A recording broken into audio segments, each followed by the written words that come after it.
27-28 aprel kunlariga 2 kun onlayn master-klass qilyapman. Birinchi kuni kamuflyaj o'rgatib beraman.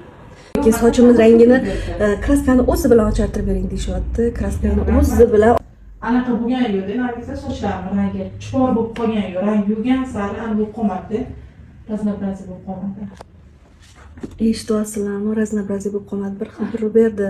Lekin sochimiz rangini kraskani o'zi bilan ochartirib bering deyishyapti. Kraskani ochartirib beraman hozir. Soch svejiy bo'lib yaxshi turibdi. Juda ham yaxshi. Sochlarim Oson bo'ladimi? Menga so'yadi. Olavering. Mayli, olsin. Hurmatli hamkasblar, kraskani nasiyat qilmaydi deb o'rgatishadi, to'g'rimi? Kraskani nasiyat qiladi. Agar buni o'rganishni xohlasalar, bemalol onlayn, offlayn kurslarimga yozilib o'rganishingiz mumkin. Kamuflyaj texnikasi haqida bo'lsa, aynan 27-28 aprel kunlariga 2 kun onlayn master-klass qilyapman. Birinchi kuni kamuflyaj o'rgatib beraman. Tekinga. Istoriyalarga qo'yib boraman. Dars bo'ladigan kanallar o'tib kirib, ko'rib o'rganib olinglar. Va shu zo'rman. Bitta ham oq qolmagan, как будто tegidan texnika terganda blikatsiya qilib qaraydi. O'zim ham sochim shunaqa qilib bo'yalgan. Takoy. Mana bu chiroyli ketgan.